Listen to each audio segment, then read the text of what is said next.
What do you think about aliens?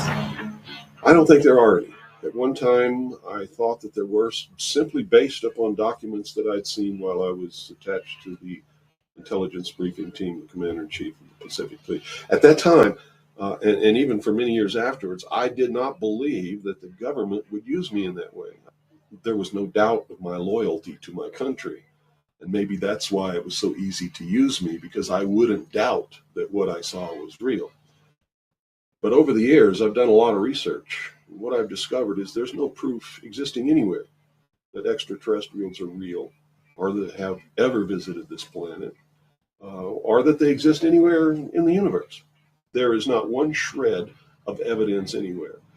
There is lots of evidence, tons of it, in fact, that there are a group of people who want us to believe in some extraterrestrial threat from space so that they can cause a world government, bringing together of all the people to resist that external threat. And the first time that I saw any reference to that, I was reading some papers from the Carnegie Endowment Fund, and there was a record of a speech. It was a dinner for Viscount Nishii of the Japanese delegation, the Japanese imperial delegation, in 1917.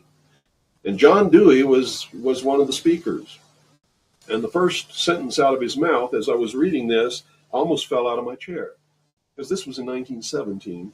And he said the best way to cause all the people of the world to come together in one world government and end war forever would be if we were attacked by some other species from some other planet.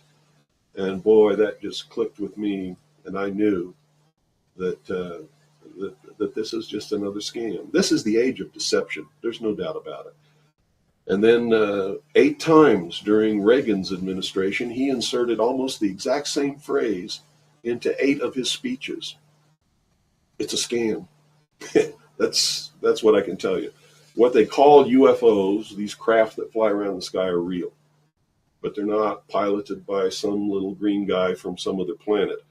They're owned and operated by the United States of America for one, the Soviet Union for another, probably Great Britain, Canada. I think the first really operable ones were probably manufactured in Western Canada, in the wilderness, in a place especially built to create those machines, like we created the Manhattan Project, and the same kind of secrecy surrounded it. So the technology is real. It's been Ontario as well.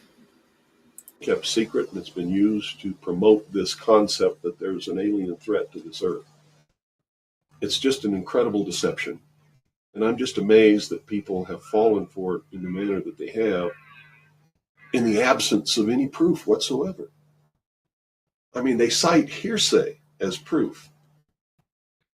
Well, what about all of the alien abductions?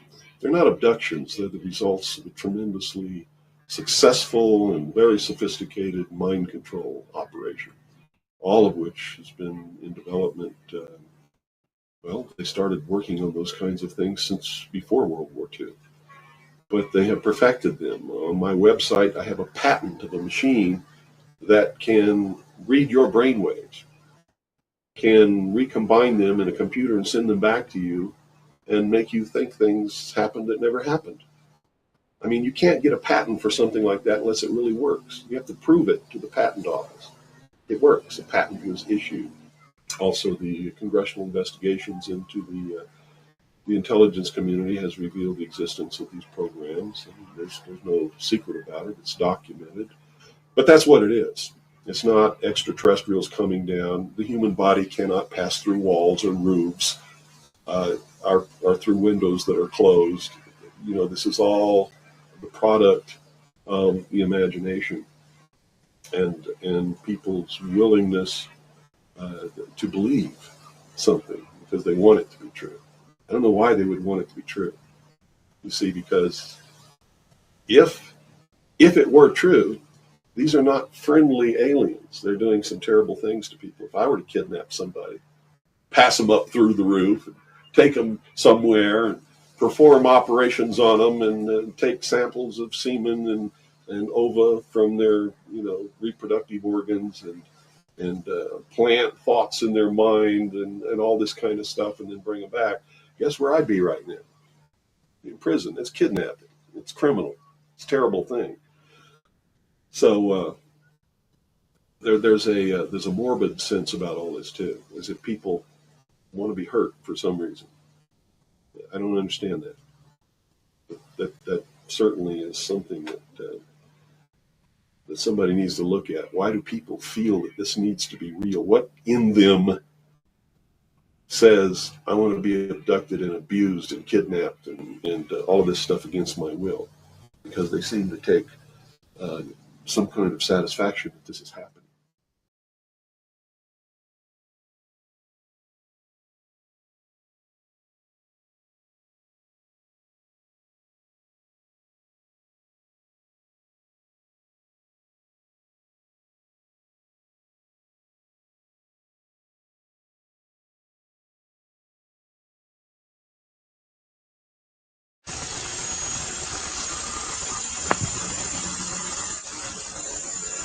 Some of the information is based upon research derived from the information that I saw. For instance, in the documents that I saw, it was stated that President Eisenhower had commissioned a group called the Jason Scholars, which was stated to have been a secret society of scholars, to research the deception, lies, facts, truth, and get at the root and the real truth of the alien question. It also stated that there was a group of 12 men formed by NSC Memo 5410, and that the study group was formed by NSC Memo 5411, and that there was another NSC memo issued to cover the actions of these men and explain the reasons why such prominent men were meeting on a regular basis, and that NSC memo was 5412/1 and 5412/2. 5412/1 was implemented in March of 1955, 5412/2 in November of 1955. Anyone who knows how correspondence, executive orders, and executive memos are written knows that you do not write a memo 5412 in March and then in November tack a second part onto it. The memo was originally really written in 1954. I'm going to go through the whole history. I'm going to have to leave a few things out simply because it's going to be impossible to cover everything in the hour and a half that I have. Before I begin, I would like to read two quotes to you.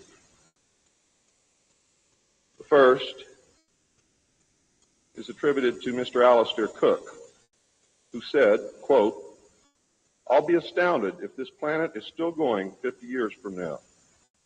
I don't think we will reach 2000. It would be miraculous," unquote.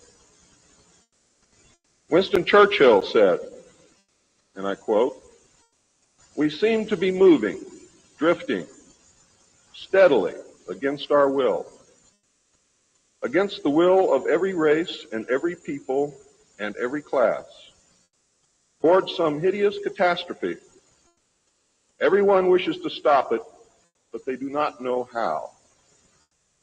What do you think he was referring to? Ronald Reagan stated on October 18, 1983, in a meeting with Thomas Dine, who is the executive director of the American Israel Public Affairs Committee. And I quote Ronald Reagan, "You know, I turn back to your ancient prophets in the Old Testament and the signs foretelling Armageddon. And I find myself wondering if we're the generation that is going to see that come about. I don't know if you've noted any of those prophecies lately, but believe me, they certainly describe the times we're going through." Now, ladies and gentlemen, during this talk that I'm going to give you, I'm going to explain to you the history of this phenomenon, who the secret government really is, and I will name them by name, beginning group, the study group. I will tell you who they are today. I'm going to tell you what this is all about. I'm going to tell you who's selling drugs to your children, and I'm going to tell you why the United States government is afraid for you to find out what the truth is regarding UFOs.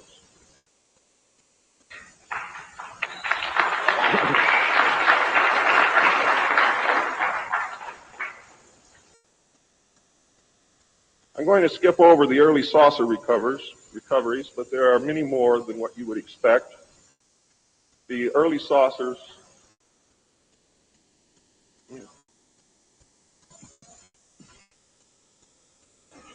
Is this any better? There were many more saucer crashes and downed craft than what you have realized.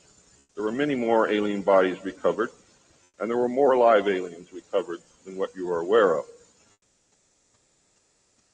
But that's not important. The important thing is that they occurred, not how many and not where. The important thing is that they occurred. And those of you who want to argue over how many and where and how many bodies are wasting the time of everyone else, because that's not important. What's important is that they occurred. And there are two crashes that are so important that the government will go to any lengths to prevent you from finding out. And those are two crashes which occurred near the city of Aztec, New Mexico. Why? Because both of those crash craft contained human body parts. And they are deathly afraid of a national panic.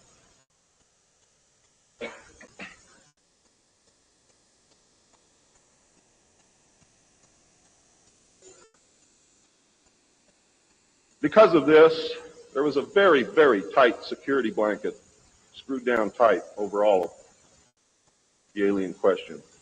The downed craft, the fact that they were here, the technology that we were recovering. Some craft, strangely enough, were not damaged at all.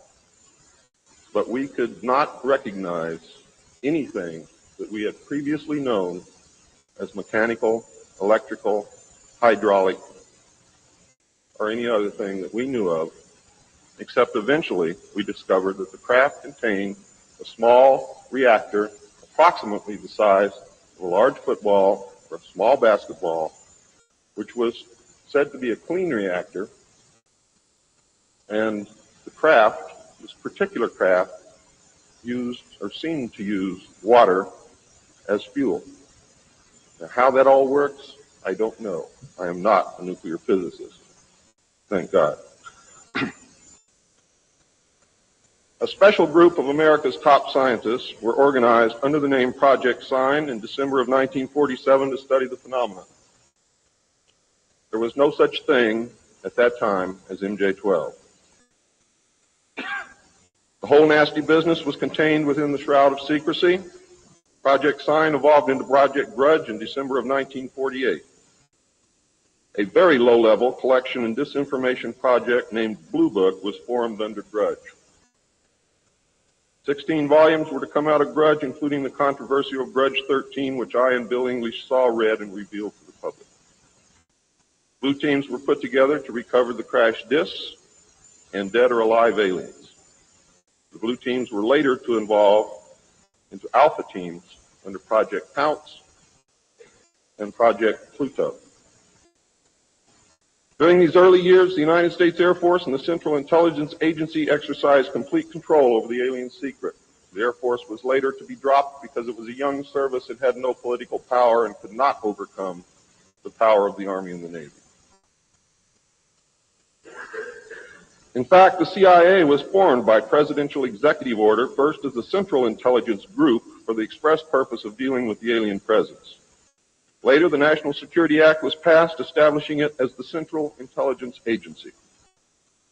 The National Security Council was established to oversee the intelligence community and especially the alien endeavor. It was not created specifically to form national policy. In fact, you can say the National Security Council was the forerunner of MJ-12, and there was another group between MJ-12 and the National Security Council, which is to come later. A series of National Security Council memos and executive orders removed the CIA from the sole task of gathering foreign intelligence and slowly but thoroughly legalized direct action in the form of covert activities at home and abroad. On December 9, 1947, Truman approved issuance of NSC-4, entitled Coordination of Foreign Intelligence Information Measures, at the urging of Secretaries Marshall, Forrestal, Patterson, and the Director of the State Department's Policy Planning Staff, Kennan, who, by the way, were all members of the Council on Foreign Relations.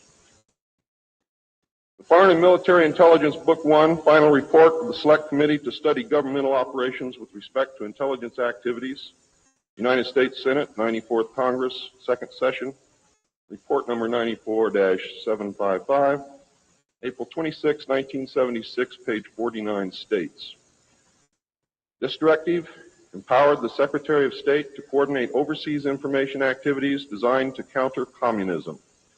A top-secret annex to NSC-4, which was NSC-4 Alpha, or 4A, for those of you who are confused by military terms, instructed the Director of Central Intelligence to undertake covert psychological activities in pursuit of the aims set forth in NSC-4, and secretly was to run a psychological operation against the American public to hide the presence of UFOs and aliens.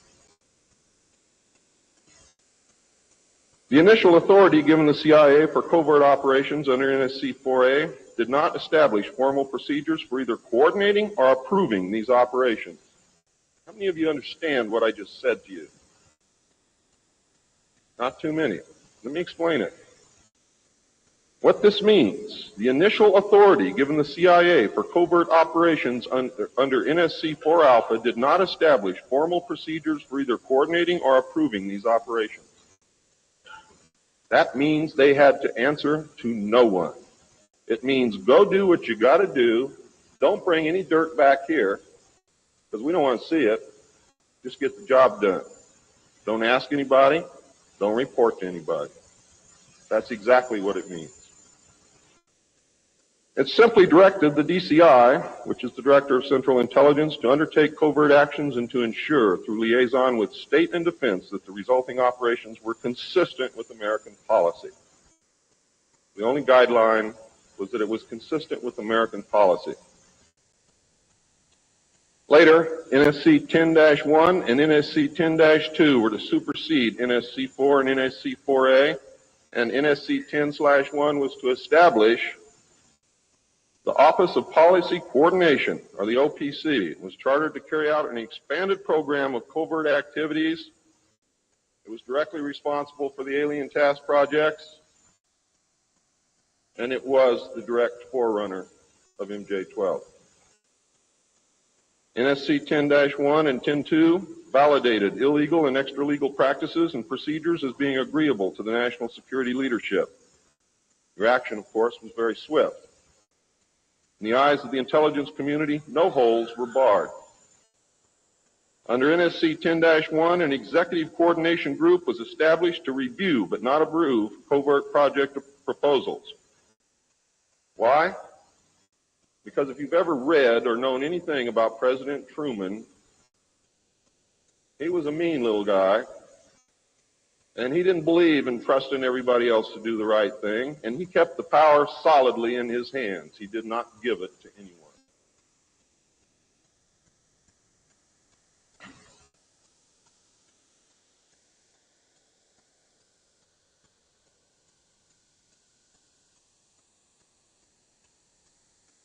The ECG was secretly tasked to coordinate the alien projects. NSC 10-1 and 2 were interpreted to mean that no one at the top wanted to know about anything until it was over and successful. These actions established a buffer between the president and the information, and it's important that you understand this because it's important later. It was intended that this buffer serve as a means for the president to deny knowledge if leaks divulge the true state of affairs. That is to prevent the collapse of the government. If the president can stand up and say, I didn't know about it, the government can survive. If the president cannot say that, then you have a very, very dangerous situation indeed. The buffer was used in later years for the purpose of effectively isolating succeeding presidents from any knowledge of the alien presence other than what the secret government and the intelligence community wanted them to know. NSC 10-2 established a study panel which met secretly and was made up of the scientific minds of the day and may very well have included some of those names which are on the fraudulent document known as Majestic 12 or the Eisenhower briefing document, which is in reality a contingency plan to lead you right through the Rose Garden.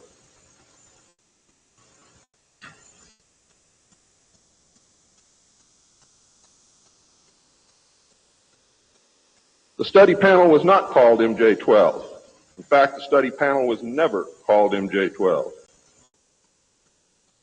Another NSC memo, NSC 10/5, further outlined the duties of the study panel. These NSC memos and secret executive orders set the stage for the creation of MJ-12 only 4 years later. Now it gets nasty. Secretary of Defense James Forrestal began to object to the secrecy. He was a very idealistic and religious man who believed that the public should be told. When he began to talk to leaders of the opposition party and leaders of the Congress about the alien problem, he was asked, which is a polite way of saying you're fired, to resign by Truman. He expressed his fears to many people and rightfully believed that he was being watched and that his life was threatened.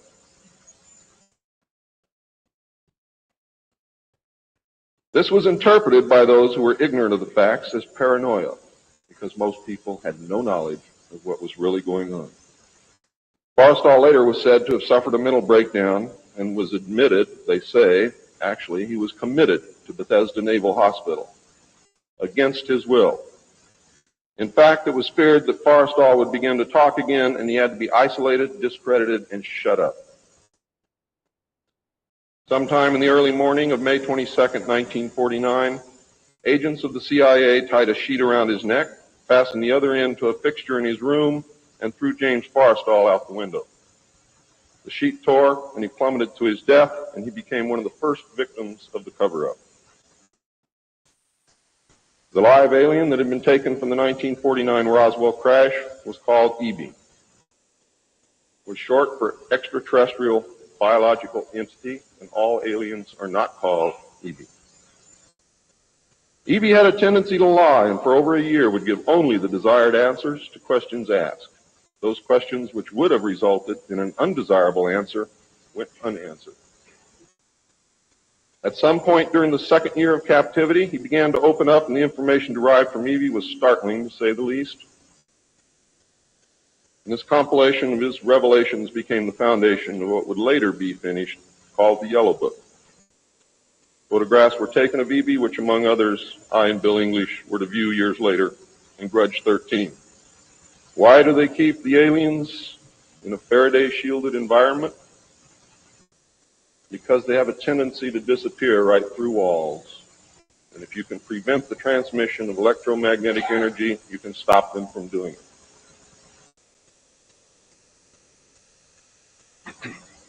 In late 1951, EB became ill. Medical personnel had been unable to determine the cause of EB's illness and had no background from which to draw. EB's system was chlorophyll-based, and he processed food into energy much the same as plants. Waste material was excreted almost exactly the same as plants. It was decided that an expert in botany was called for. A botanist, Dr. Guillermo Mendoza, was brought in to try and help him recover. Those of you who have been looking for him on medical lists will not find him there. He was a PhD in botany. Dr. Mendoza worked to save EB until mid-1952 when EB died. Dr. Mendoza eventually, according to the information that I read, became the expert on at least this type alien biology. In a futile attempt to save EB and to try and gain favor with this technological superior alien race, the United States began broadcasting a call for help early in 1952 into the vast regions of space. If you know they're better than you, and if you know they can lick you, you better try and be friends with them, and that's what this effort was all about. The call went unanswered, but the project continued as an effort of good faith. President Truman created the super-secret National Security Agency by secret executive order on November 4th, 1952, and until recent years, there wasn't 1 in 50,000 people in the United States who even knew it existed. Its primary purpose was to decipher the alien communications and language and establish a dialogue with the aliens. This most urgent task was a continuation of the earlier effort and was codenamed Sigma. The secondary purpose of the NSA was to monitor all communications and emissions from any and all devices worldwide for the purpose of gathering intelligence, both human and alien, and to contain the secret of the alien presence. Project Sigma, ladies and gentlemen, was extremely successful. The NSA also maintains communications with the Luna base and other secret space programs. By executive order, the NSA is exempt from all laws which do not specifically name the NSA in the text of the law as being subject to that law. How many of you know what that means? That means we have a completely lawless organization running around the country doing whatever they want to do, answering to no one, and under no law which does not name the National Security Agency in the text of that law as specifically being subject to that law by executive order of the President of the United States. That means that if the agency is not spelled out in the text of any and every law passed by the Congress, it is not subject to that or those laws. The NSA now performs many other duties and, in fact, is the premier agency within the intelligence community. Today, the NSA receives 75% of the monies allotted to the intelligence community. And the old sayings, ladies and gentlemen, where the money goes, therein the power resides, is absolutely true.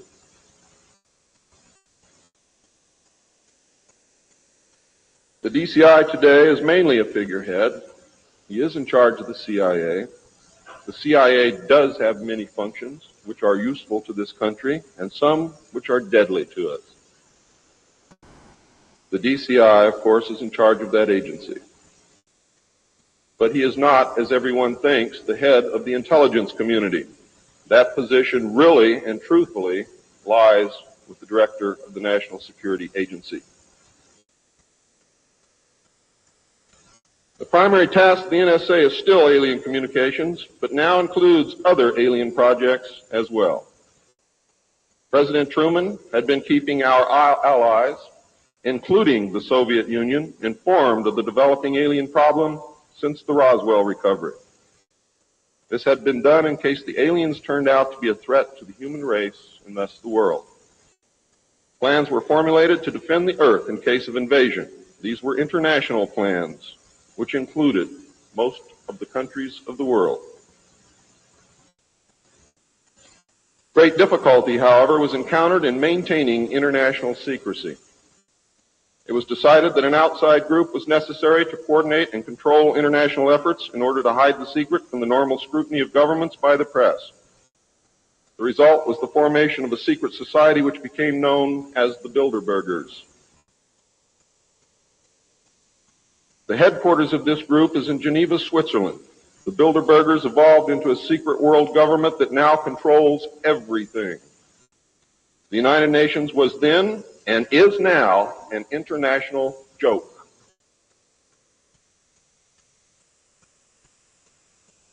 In 1953, a new president occupied the White House. He was a man used to a structured staff organization with a chain of command. His method was to delegate authority and rule by committee. He made major decisions, but only when his advisors were unable to come to consensus, and when he was in the Army, he was known as the diplomat. He was very good at what he did.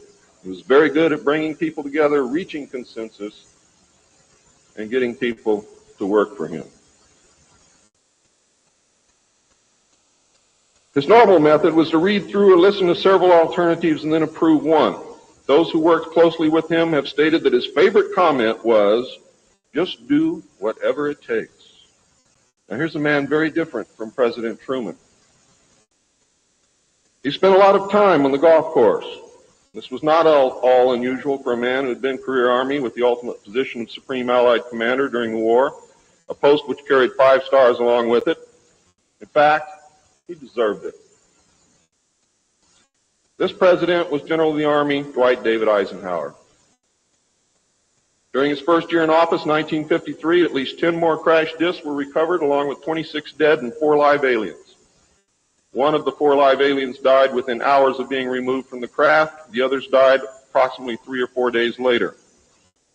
Of the 10, 4 were found in Arizona, 2 in Texas, 1 in New Mexico, 1 in Louisiana, 1 in Montana, and 1 in South Africa. There were hundreds of sightings. Why were so many craft crashing? Because the government was scared. And when they found out that the radar was downing the craft, they started aiming the radar at the craft with lock-on radar and pumped the juice through. And they brought as many down as they could.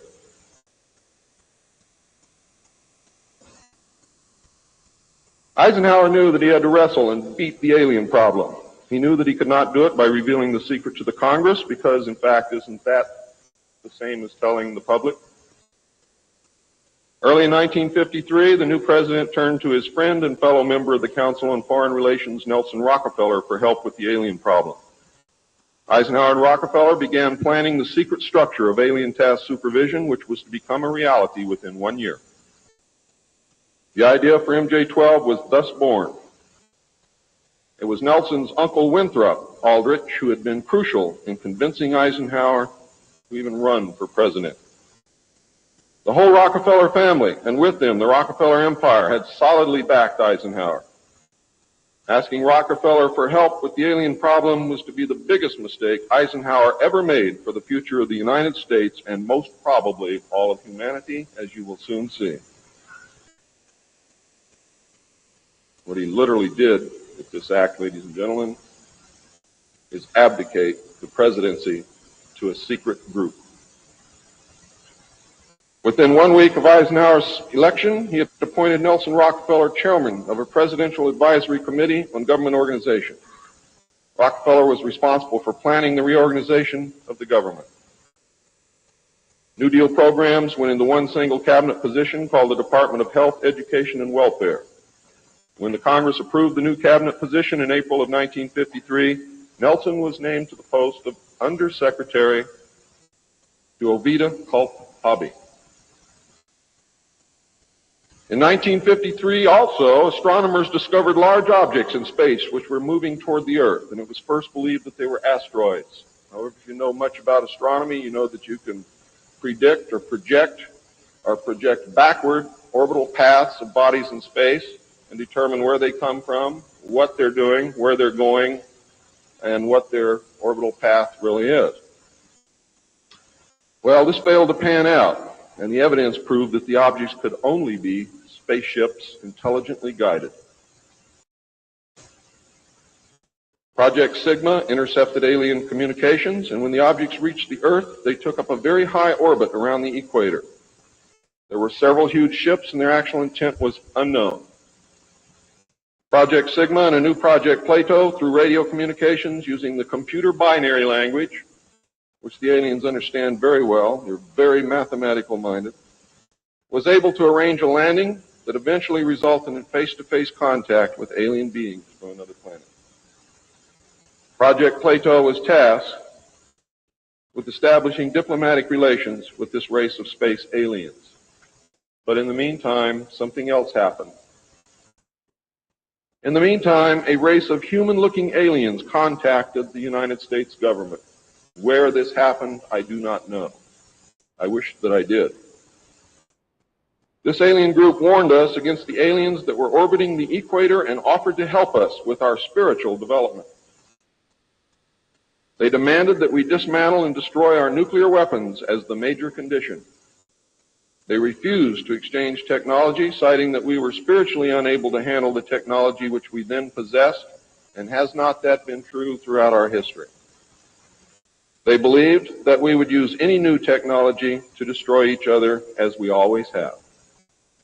This race stated that we were on a path of self-destruction and we must stop killing each other, stop polluting the earth, stop raping the earth's natural resources, and learn to live in harmony with each other and with nature. These terms were met with extreme suspicion, especially the major condition of nuclear armament, disarmament, and I have to say that I could not blame them in the face of so many uncertainties and so many alien surprises staring them directly in the face. It was believed that meeting that condition would leave us helpless in the face of an obvious alien threat. We also had nothing in history to help with the decision. Nuclear disarmament was not considered to be within the best interest of the United States, and the overtures were rejected. Later in 1954, the race of large-nosed gray aliens which had been orbiting the Earth landed at Holloman Air Force Base. It happened in 1954, ladies and gentlemen. If you take everything that Bob Ebenegger has ever said and subtract 10 years from it, you will be right on the money. A basic agreement was reached. An alien named Krill was left as a pledge that they would return and formalize the agreement. In fact, he was a hostage. This race identified themselves as originating from a planet around a red star in the constellation of Orion, which we call Betelgeuse. I believe that that's a lie. They lie a lot, and they deceive a lot.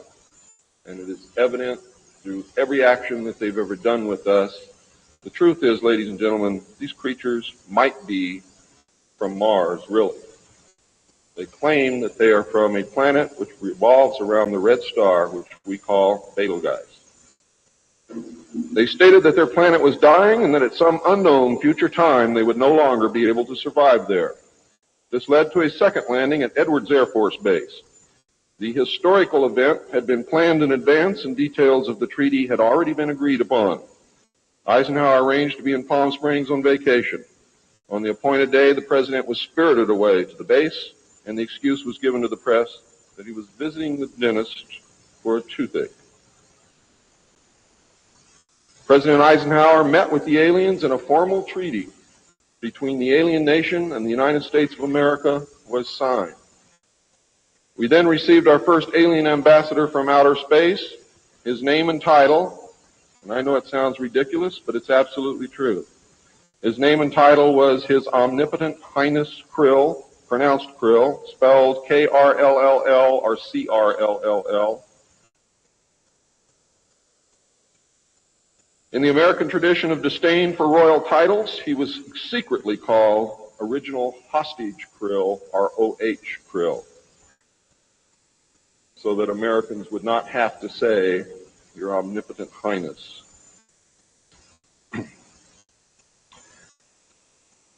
You should know that the alien flag is known as the trilateral insignia. It looks like a TP with two circles on either side of the V and one pole running straight down the middle.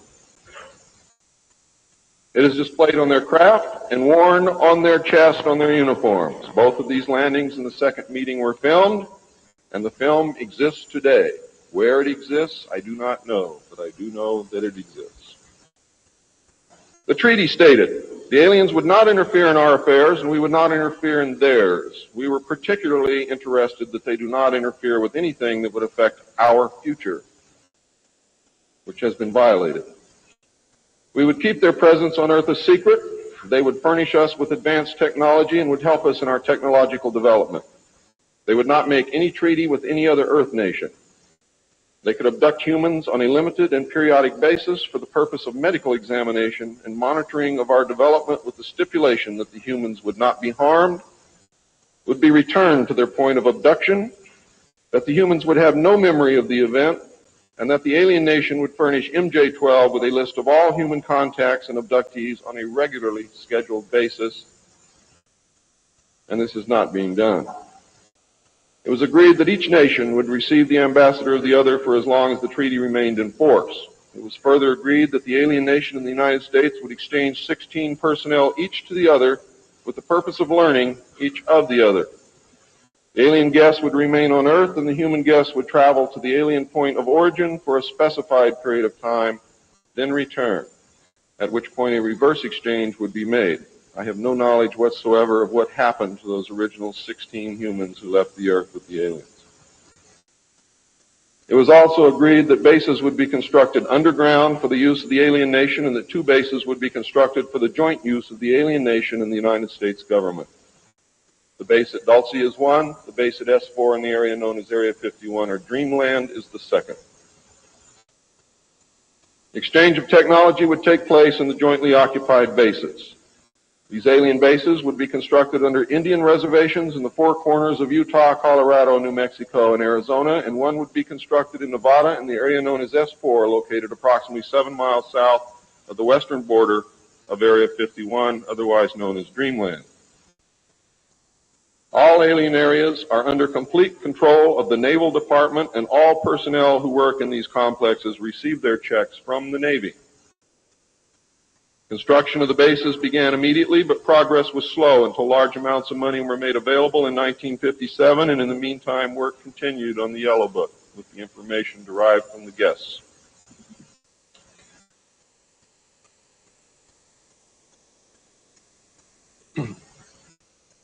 I would like to say at this time that the movie that most of you may have seen, how many of you saw Close Encounters of the Third Kind?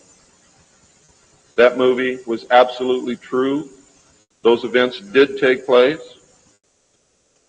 Not exactly as you saw them, not in the place where you saw them take place, but there was a landing, there was an agreement, there was conversation, there was an exchange of personnel made. I would like to say now also that J. Allen Hynek was the technical director on that movie, and he was also the co-author of Grudge 13, which I read between the years 1970 and 1973, along with another man named Lieutenant Colonel Friend. As you learned last night, it's the real nice guys that get you. Right, Phil?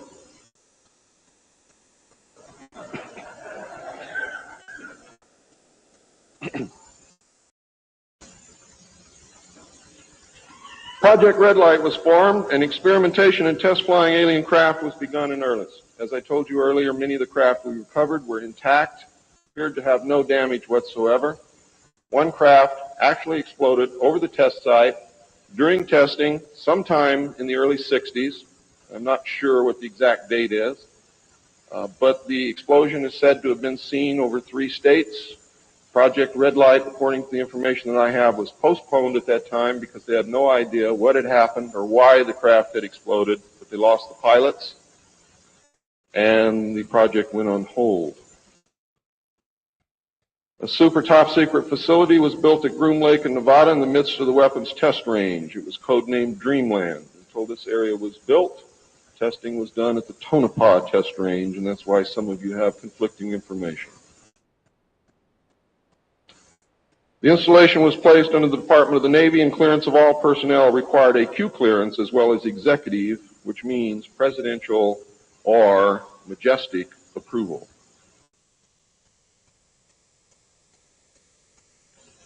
This is ironic due to the fact that the President of the United States does not have clearance to visit the site. Many of you did not know that. The President of the United States cannot enter Area 51. There are very many other areas which he cannot enter also. The alien base and exchange of technology actually took place in an area known as S4. Area S4 was codenamed the Dark Side of the Moon. The Army was tasked to form a super secret organization to furnish security for all alien task projects.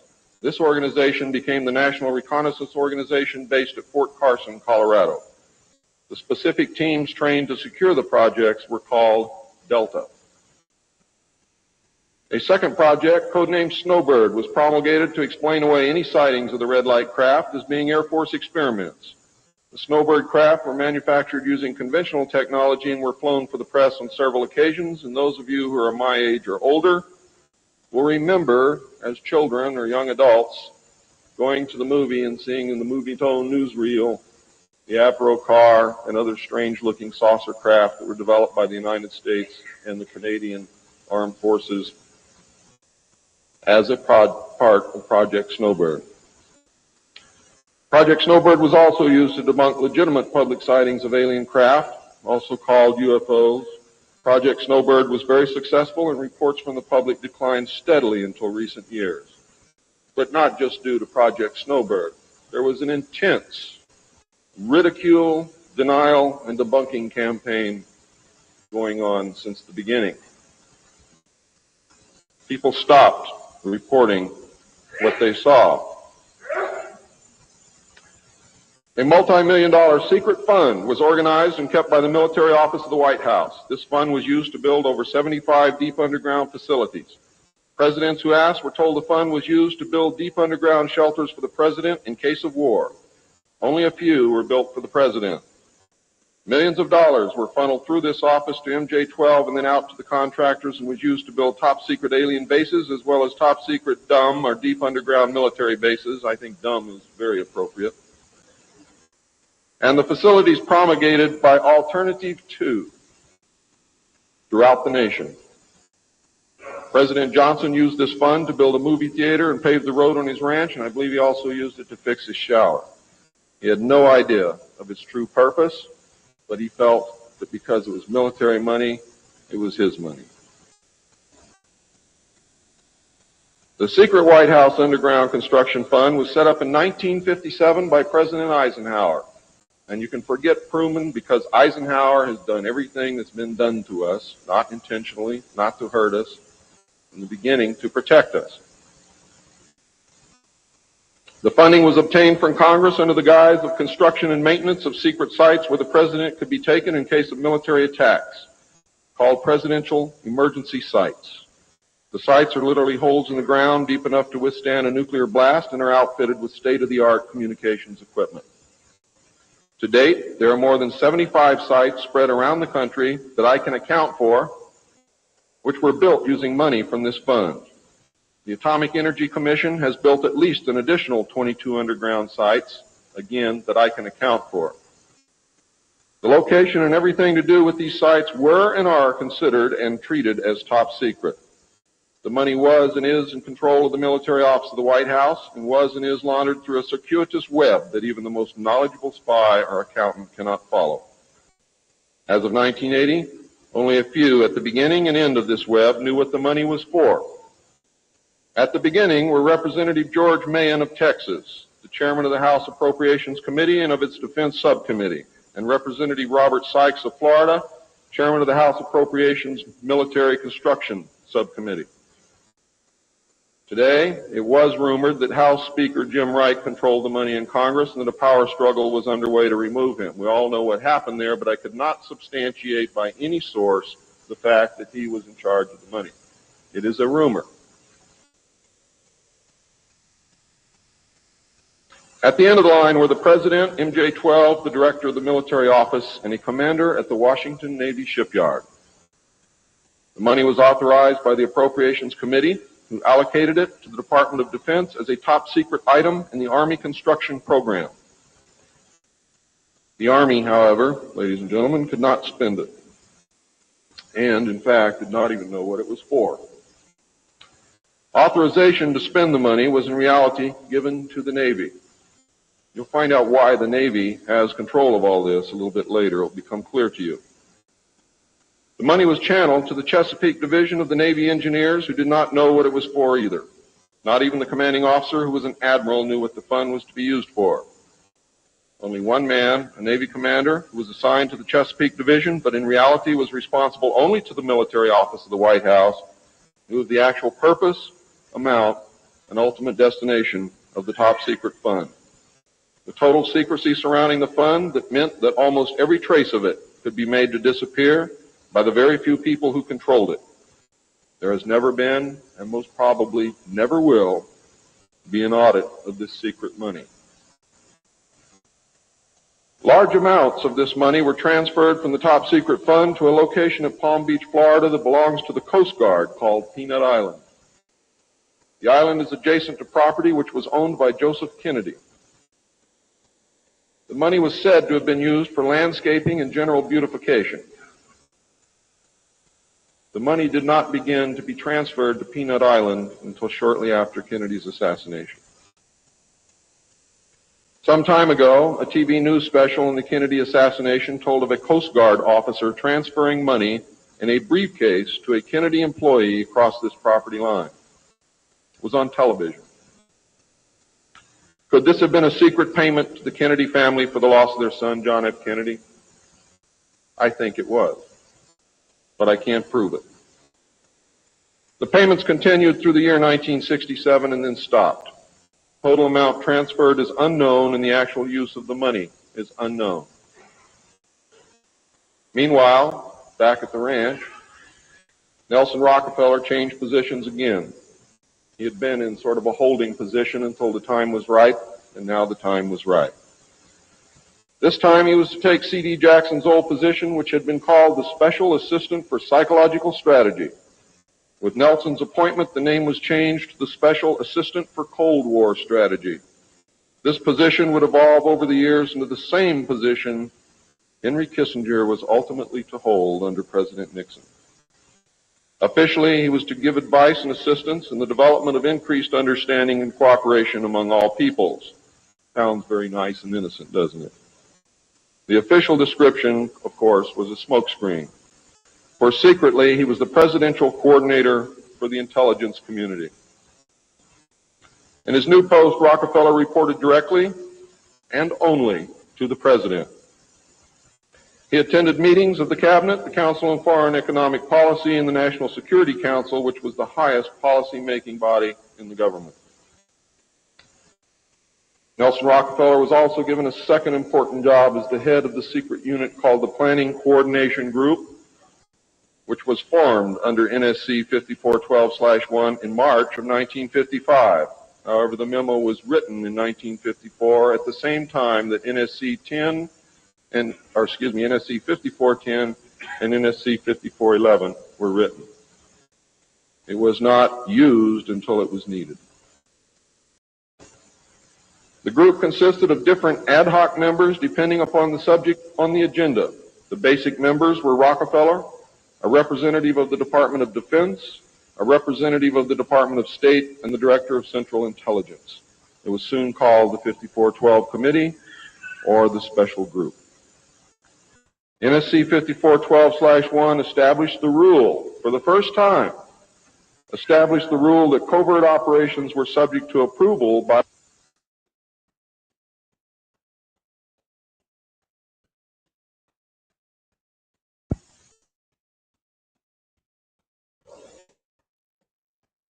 secret executive memorandum. NSC 5410, Eisenhower had preceded NSC 5412/1 in 1954 to establish a permanent committee, not ad hoc, to be known as Majority 12, MJ12, to oversee and conduct all covert activities concerned with the alien question. NSC 5412/1 was created to explain the purpose of these meetings when Congress and the press became curious as to why such important and prominent men were meeting on a regular basis. Majority 12 was made up of Nelson Rockefeller, the Director of Central Intelligence, Alan Welsh Dulles, the Secretary of State, John Foster Dulles, the Secretary of Defense, Charles E. Wilson, the Chairman of the Joint Chiefs of Staff, Admiral Arthur W. Radford, and that's why the Navy got everything, because the first Chairman of the Joint Chiefs of Staff who served on MJ12 was Navy. If it had been an Army general, the Army would have had it. The Director of the Federal Bureau of Investigation, J. Edgar Hoover, and that should answer a lot of questions for you, and 6 men from the Executive Committee of the Council on Foreign Relations known as the Wise Men. These men were all members of a secret society of scholars that called themselves the Jason Society. See you smiling, Bill. Thought I didn't know it, didn't you? Fooled you. Are the Jason Scholars, who recruited their members from the Skull and Bones and the Scroll and Key societies of Harvard and Yale. And that was stated verbatim in Operation Majority. The Wise Men were key members of the Council on Foreign Relations. There were 12 members, including the first 6 from government positions, thus Majority 12. This group was made up over the years of the top officers and directors of the Council on Foreign Relations and later the Trilateral Commission. Gordon Dean, George Bush, and Zbigniew Brzezinski were among them. The most important, however, and influential of the wise men who served on MJ-12 were John McCloy, Robert Lovett, Averill Harriman, Charles Bolin, George Kennan, and Dean Acheson. Their policies were to last well into the decade of the 70s, and it is significant that President Eisenhower, as well as the first 6 MJ-12 members from the government, were also members of the Council on Foreign Relations. Thorough researchers will soon discover that not all of the wise men attended Harvard or Yale, and not all of them were chosen for Skull and Bones or Scroll and Key membership during their college years.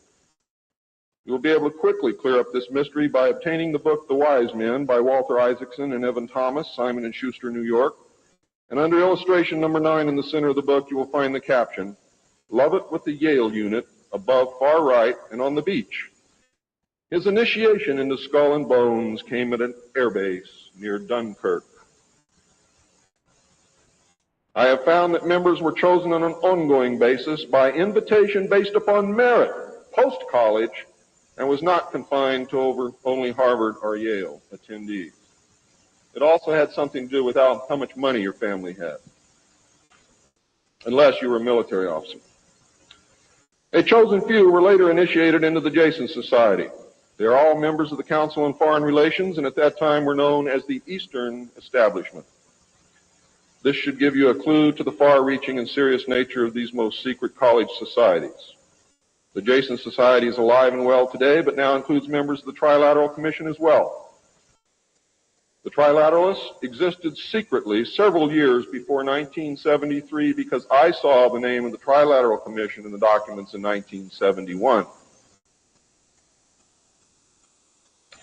The name of the Trilateral Commission was taken from the alien flag known as the Trilateral Insignia. And that should give you some clue as to how much trouble you're in. Majority 12 was to survive right up to the present day. Under Eisenhower and Kennedy, it was erroneously called the 5412 Committee, or more correctly, the Special Group. In the Johnson administration, it became the 303 Committee, named after the room that they met in at the White House when they met at the White House. Because the name 5412 had been compromised in the book The Secret Government. Actually, it was not compromised. It was intentionally leaked to explain the purpose of the meeting of these men, so that no one would go looking for NSC 5410 and NSC 5411. I wish you all luck. I hope that you're able to dig it out.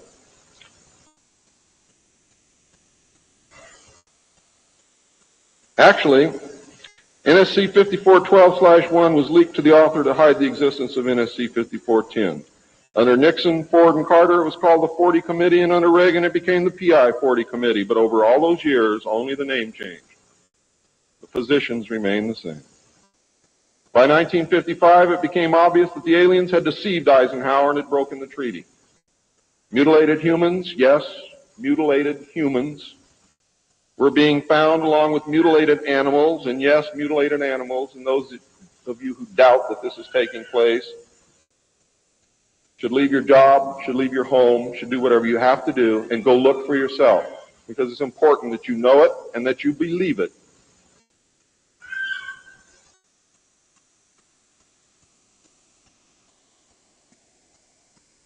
These things were being found all across the United States.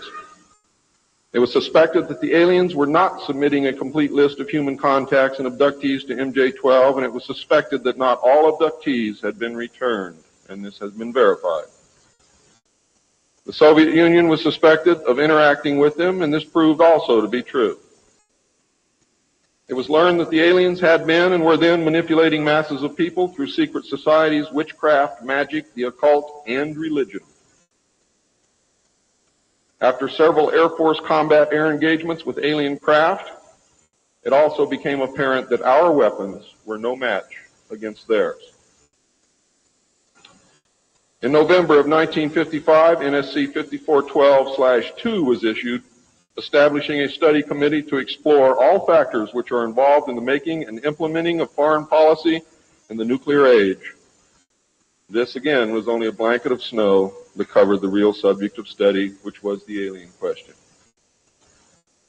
For, in fact, 5412/2 had, as I told you earlier, been written in 1954, when NSC 5410 and 5411 was written, and 5411, by secret executive memorandum in 1954, the study group was commissioned to examine all the facts, evidence, lies, and deception and discover the truth of the alien question.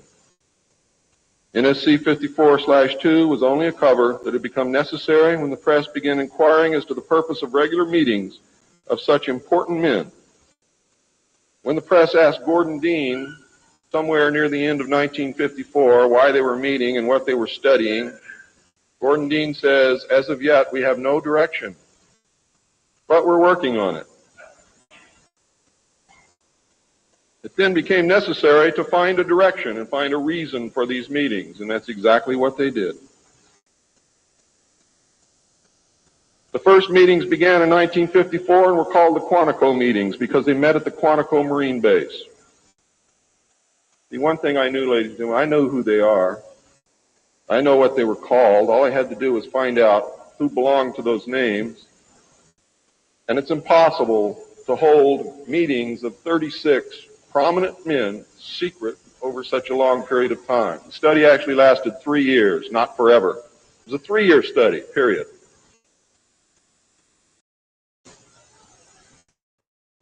A study group was made up of 35 members of the Council on Foreign Relations secret scholars known as the Jason Society or the Jason Scholars. Dr. Edward Teller was invited to participate. Dr. Zbigniew Brzezinski was the study director for the first 18 months. Dr. Henry Kissinger was chosen as the group study director for the second 18 months, beginning in November of 1955. Nelson Rockefeller was a frequent visitor during the study. I'm going to read you the study group members now. For those of you who know who these people are, you're going to be amazed. Those of you who do not, I advise that you purchase a copy of my text, which will be on sale the minute that I finish my last word.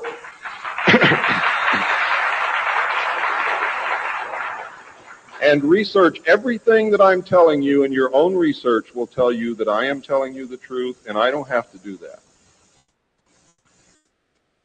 You see, I'm a witness. I'm not a ufologist, and I'm not by profession a researcher. I'm doing this because I want the Constitution put back where it belongs.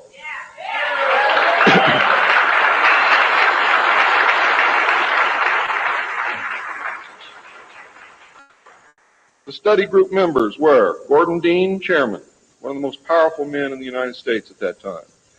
Dr. Zbigniew Brzezinski, study director for the first phase. Dr. Henry Kissinger, study director for the second phase. Dr. Edward Teller represented the scientific community. Major General Richard C. Lindsay, Hanson W. Baldwin, Lloyd V. Berkner, Frank C. Nash, Paul H. Nitze, Charles P. Noyes, Frank Pace Jr., James A. Perkins, Don K. Price, David Rockefeller, Oscar M. Rubhausen, Lieutenant General James M. Gavin, Carl P. Haskins, James T. Hill Jr., Joseph E. Johnson, Mervyn J. Kelly,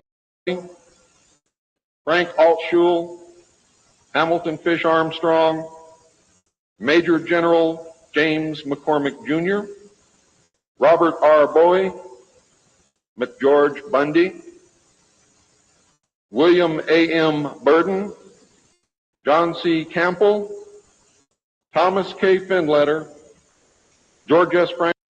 Franklin Jr., I. Rabbi, Roswell L. Gilpatrick, N. E. Hallaby, General Walter Bedell Smith, called Beetle, Henry DeWolf Smythe, Shields Warren, Carol L. Wilson, and Arnold Wolfers. Now, these aren't bad guys. They were a study group. And the first MJ-12 was not made up of bad guys. They were made up of concerned Americans. What happened later became bad. The yanking of power away from the president, the formation of a secret government, the sale of drugs to the American people, etc., etc., etc. And I'm going to cover most of those things before I'm finished. It's about time. The second phase meetings were also held at the Marine base at Quantico, Virginia, and the group became known as Quantico 2. Nelson Rockefeller built a retreat somewhere in Maryland, which could only be reached by air for MJ-12 and the study committee, so that they could meet away from public scrutiny. He donated the land, he built the facilities. Say hello for me, Phil.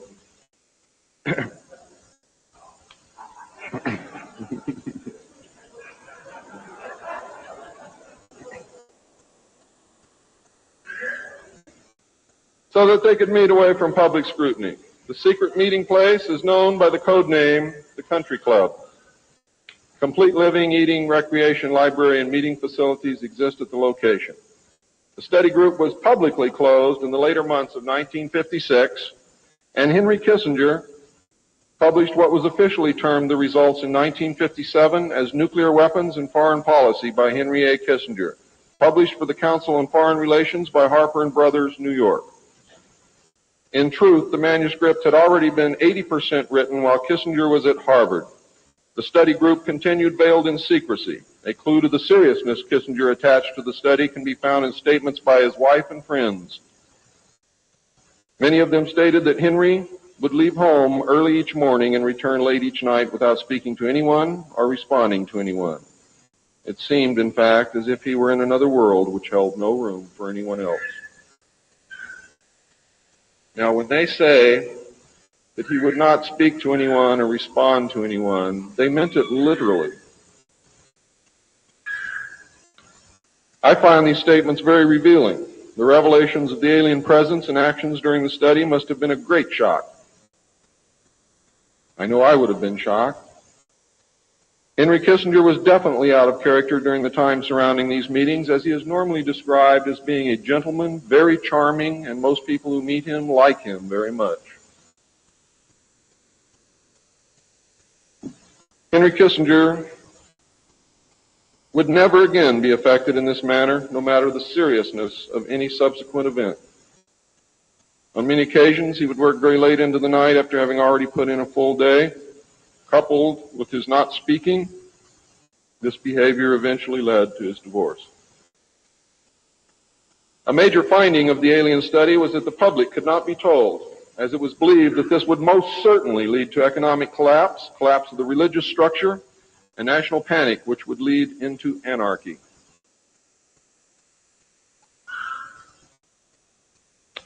Secrecy thus continued. An offshoot of this finding was that if the public could not be told, then the Congress could not be told. Thus, funding for the projects and research would have to come from outside the government. There's some things beginning to fall into place. Without aliens, you cannot make sense of anything else that's been happening for the 44 years. You put the aliens in the middle of this stuff and you've got all the answers, every one of them. In the meantime, money was to be obtained from the military budget and from CIA confidential non-appropriated funds. Another major finding was the aliens were using humans and animals for a source of glandular secretions, enzymes, hormonal secretions, blood, and in horrible genetic experiments. The aliens explained these actions as necessary to their survival. What I'm going to tell you now is very sad if it's true, because I am unable to weed through the lies and deception and really find the truth. All I know is what they told us. They stated that their genetic structure had deteriorated and that they were no longer able to reproduce. They stated that if they were unable to improve their genetic structure, their race would soon cease to exist.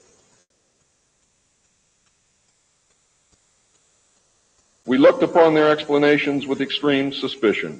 Since our weapons were literally useless against the aliens, MJ-12 decided to continue friendly diplomatic relations with them until such time as we were able to develop a technology which would then enable us to challenge them on a military basis. Overtures would have to be made to the Soviet Union and other nations to join forces for the survival of humanity. In the meantime, plans were developed to research and construct two weapon systems using conventional and nuclear technology, which would hopefully bring us to parity. The results of the research were projects Joshua and Excalibur. Joshua was a weapon captured from the Germans, which at that time was capable of shattering 4-inch thick armor plate at a range of 2 miles using low-frequency aimed sound waves. And it was believed that this weapon would be effective against the alien craft and beam weapons. Excalibur was a weapon carried by missiles not to exceed 30,000 feet above ground level, not to deviate from designated target more than 50 meters, that would penetrate 1,000 meters of tufa hard-packed soil such as that found in New Mexico, would carry a 1 megaton warhead, and was intended for use in destroying the aliens in their underground bases. Joshua was developed successfully but never used to my knowledge. Excalibur was not pushed until recent years, and now there is an unprecedented effort to develop this weapon. The people who are working on these weapons tell us that they have never been pushed so hard in their history working on any project than they are being pushed to develop Project Excalibur.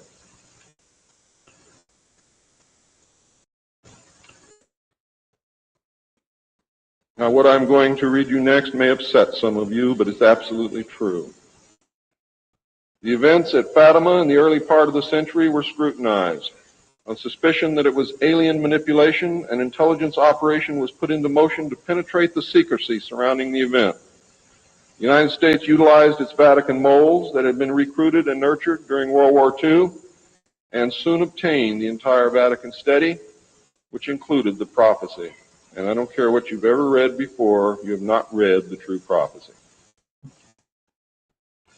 This prophecy stated that if man did not turn from evil and place himself at the feet of Christ, the planet would self-destruct and the events described in the book of Revelations would indeed come to pass. It stated that a child would be born who would unite the world with a plan for world peace and a false religion beginning in 1992. By 1995, the people would discern that he was evil and was indeed the Antichrist. World War III would begin in the Middle East in 1995 with an invasion of Israel by a united Arab nation using conventional weapons, which would culminate in a nuclear holocaust in the year 1999. Between 1999 and 2003, most of the life on this planet would suffer horribly and die as a result. The return of Christ would occur in the year 2011. Is this true? I don't know. I know that it was decided by the United States government that this was indeed an alien event, and I believe that this is more deception which is being heaped upon us.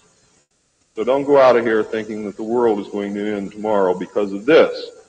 It might because of something else, and I'm going to talk about that, but not because of this.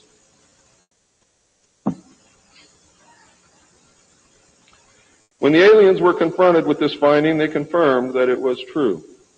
The aliens explained that they had created us through hybridization and had manipulated the human race through religion, Satanism, witchcraft, magic, the occult, secret societies, etc.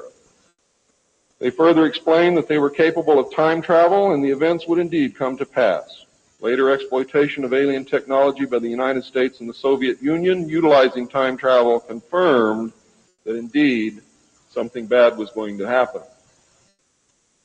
The aliens showed a hologram which they claimed was the actual crucifixion of Christ, which the government filmed. We did not know whether to believe them or not. Were they using our genuine religions to manipulate us? Or were they indeed the source of our religions with which they had been manipulating us all along? Or was this the beginning scenario of the genuine end times and the return of Christ which had been predicted in the Bible? No one knew the answer. And I don't know the answer either. A symposium was held in 1957, which was attended by some of the great scientific minds then living. It was held in Huntsville, Alabama. They reached the conclusion that by or shortly after the year 2000, the planet would self-destruct due to increased population and man's exploitation of the environment without any help from God or the aliens. By secret executive order of President Eisenhower, the Jason scholars were ordered to study this scenario and make recommendations from their findings. This was done. The Jason Society confirmed the finding of the scientists and made 3 recommendations called Alternatives 1, 2, and 3. Alternative 1 was to use nuclear devices to blast holes in the stratosphere from which the heat and pollution could escape into space. I'll buy heat, but I'll never buy pollution. Change the human cultures from that of exploitation into cultures of environmental protection. Of the 3, this was decided to be the least likely to succeed due to the inherent nature of man and the additional damage the nuclear explosions would themselves create. Alternative 2 was to build a vast network of underground cities and tunnels in which a select representation of all cultures and occupations would survive and carry on the human race. The rest of humanity would be left to fend for themselves on the surface of the planet. Alternative 3 was to exploit the alien and conventional technology in order for a select few to leave the Earth and establish colonies in outer space. I am not able to either confirm or deny the existence of batch consignments of human slaves which would be used for the manual labor in the effort as a part of the plan. The moon, codenamed Adam, would be the object of primary interest, followed by the planet Mars, codenamed Eve. As a delaying action, all 3 alternatives included birth control, sterilization, forced if necessary, and the introduction of deadly microbes to control or slow the growth of the Earth's population. AIDS is only one result of these plans. There are others. It was decided, since the population must be reduced and controlled, that it would be in the best interest of the human race to rid ourselves of the undesirable elements of our society. The joint U.S. and Soviet leadership dismissed Alternative 1, but ordered work to begin on Alternative 2 and 3 virtually at the same time. Those of you in the state of Washington who report hearing machinery underground are probably correct. In 1959, the RAND Corporation hosted a deep underground construction symposium. I have a copy of this symposium report, which I'm not supposed to have. Nevertheless, I have it, approximately this thick. In the symposium report, machines are pictured and described which could bore a tunnel 45 feet in diameter at the rate of 5 feet per hour in 1959. Just think what they can do now. It also displays pictures of huge tunnels and underground vaults containing what appear to be complex facilities and possibly even cities. It appears that the previous 5 years of all-out underground construction had made very significant progress by that time. The ruling powers decided that one means of funding the alien-connected and other black projects was to corner the illegal drug market.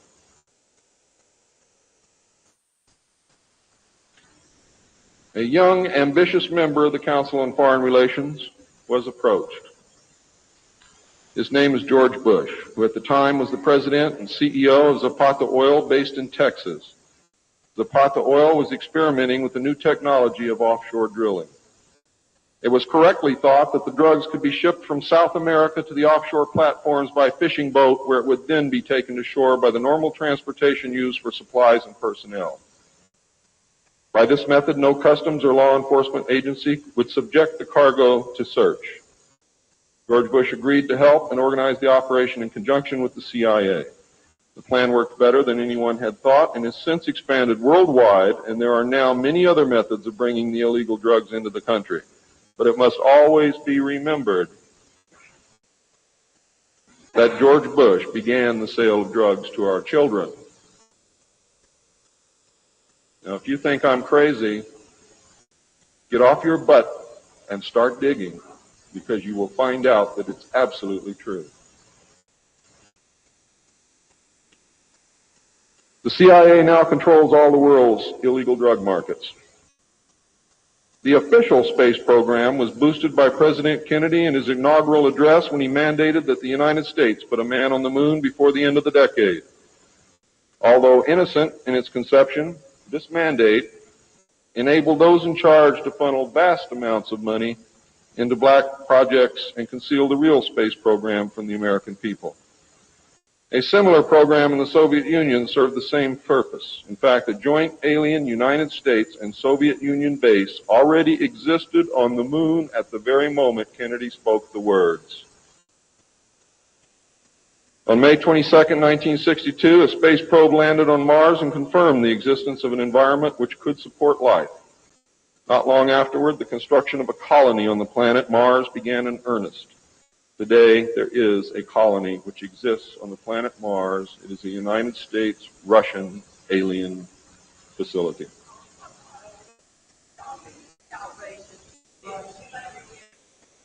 If you believe it's outrageous, stick around a few years.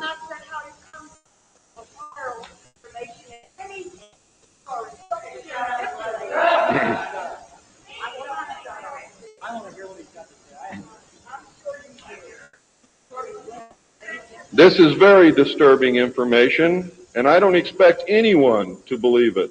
I don't expect one of you to believe what I'm telling you. And I knew that when I came here. I'm not one of you. I'm not a ufologist. I'm not a researcher. I have an obligation to inform the public, and once that's done, I've done my job. From then on, it's up to you, not me.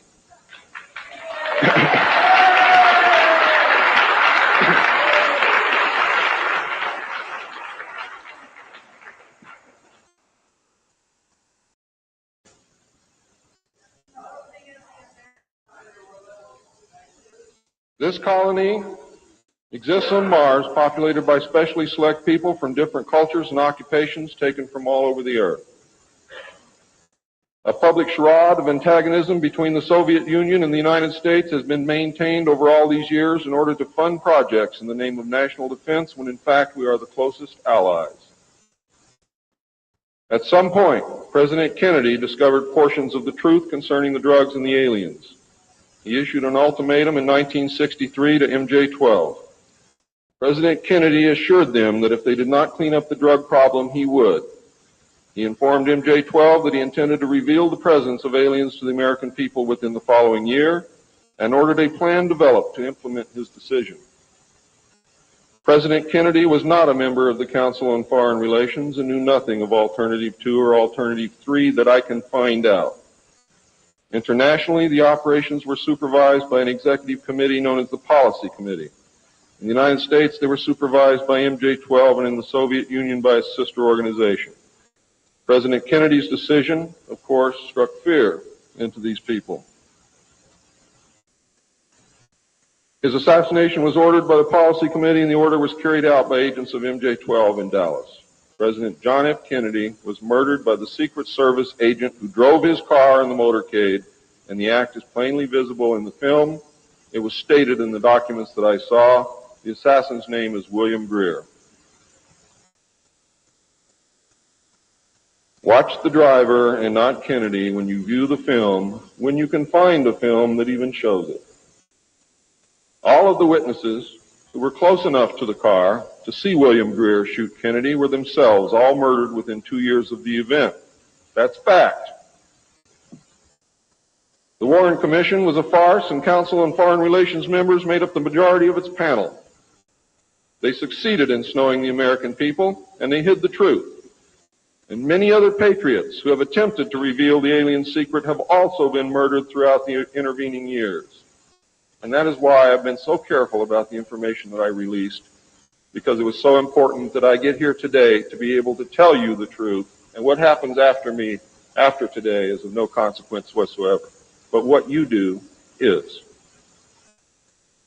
During the era of the United States' initial space exploration and the moon landings, every launch was accompanied by alien craft. A moon base dubbed Luna was sighted and filmed by the Apollo astronauts.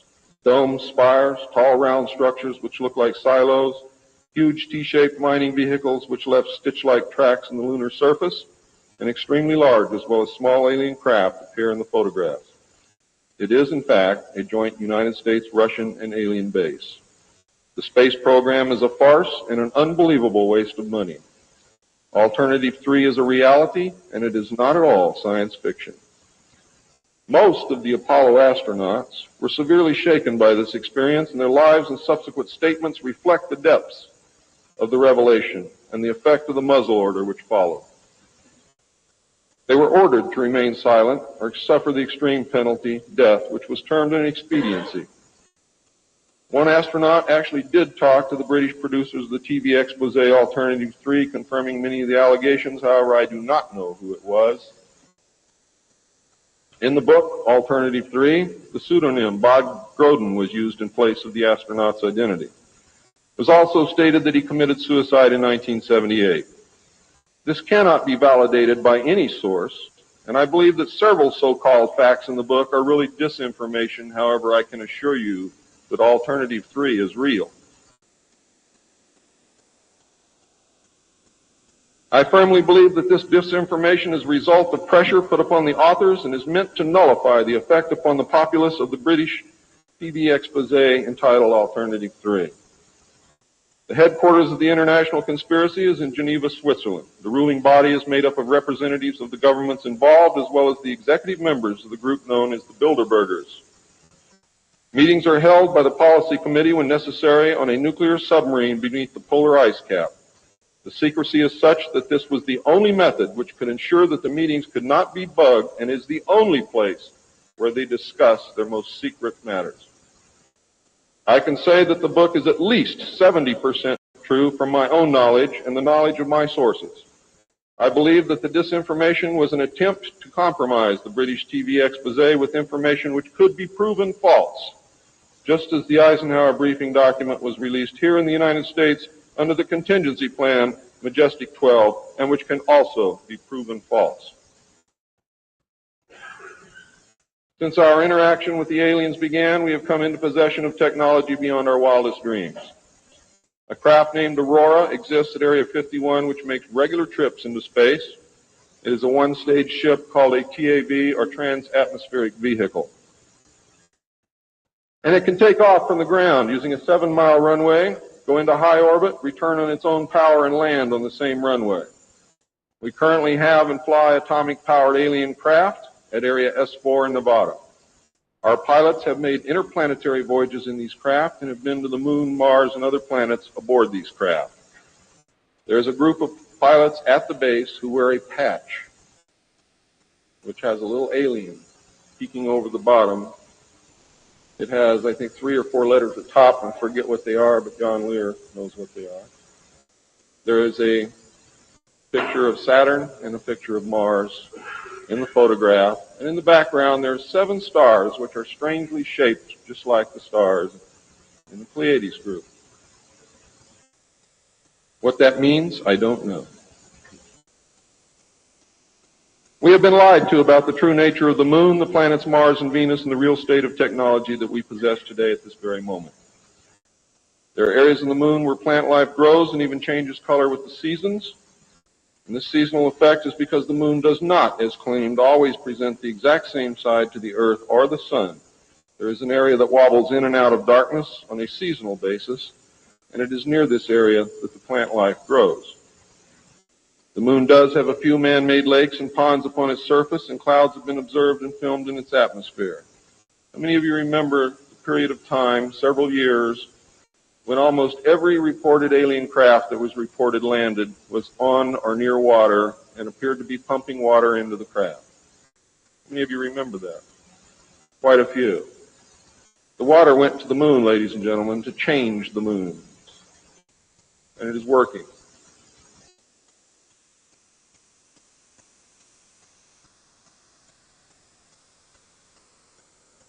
It possesses a gravitational field, and man can walk upon its surface without a spacesuit, breathing from an oxygen bottle after undergoing decompression the same as any deep-sea diver.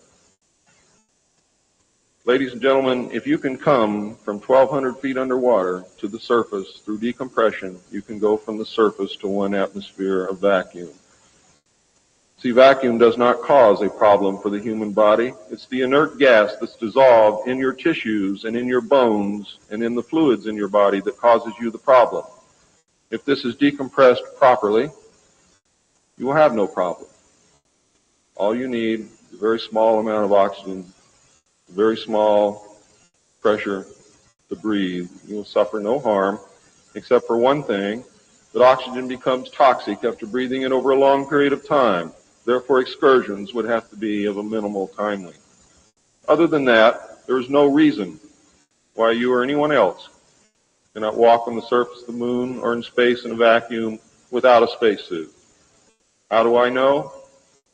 I used to be one of the world's experts on deep sea mixed gas breathing mixtures for divers and on deep saturation diving. When I was the head of the department of the mixed gas deep saturation diving division of the College of Oceaneering. And I can tell you now, it's much easier to decompress to a vacuum and walk on the surface of the moon than it is to bring a man up from 600 feet.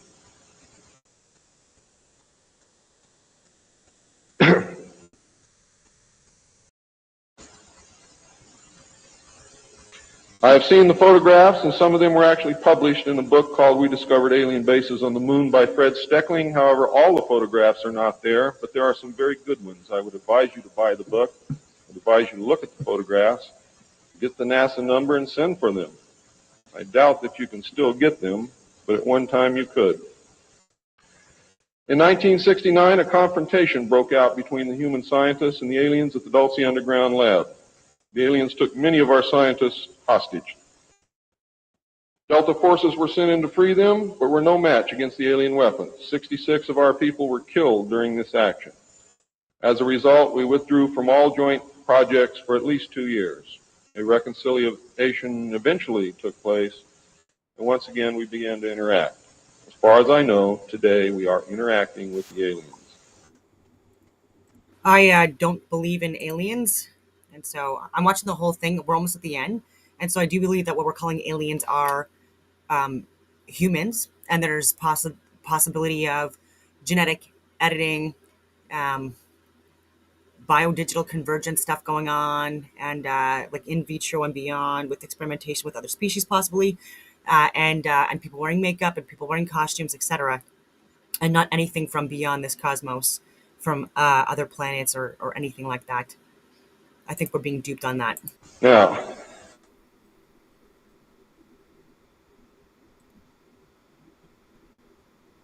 I'm gone past my limit.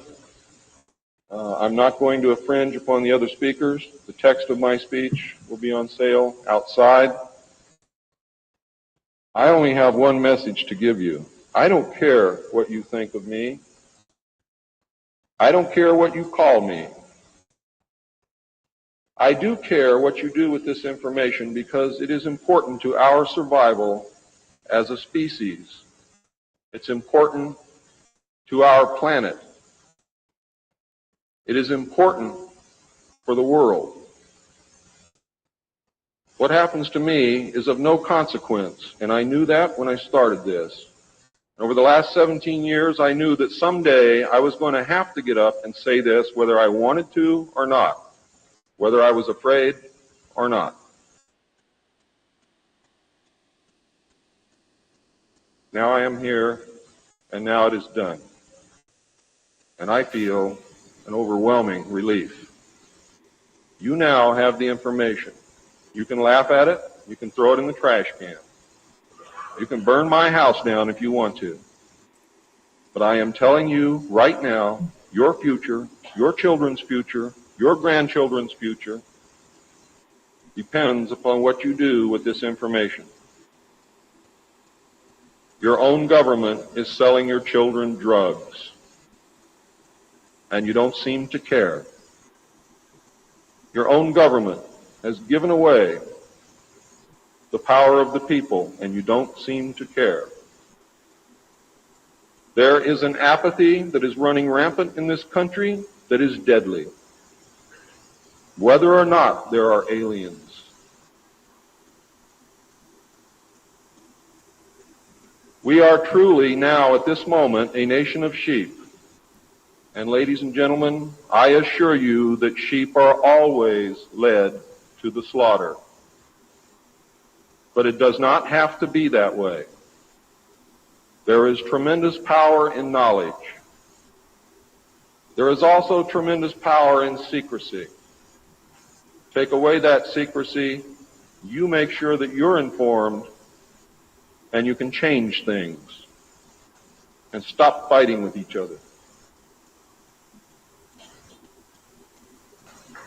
Thank you.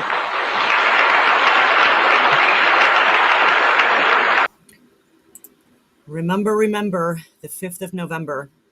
Take a look at his work. He died in 2001, and he was someone that was calling out 9/11. So on that note, I've posted a lot of good content on Instagram. You have to type out my name in full because I am censored and shadow banned. And so it's DAWN, my last name Dussault, DUSSAULT. And you have to type it out in full before you even see my name. So, anyways, I've provided a lot of good content there. On that note, I will leave it at that and hope that everyone has a wonderful rest of your day.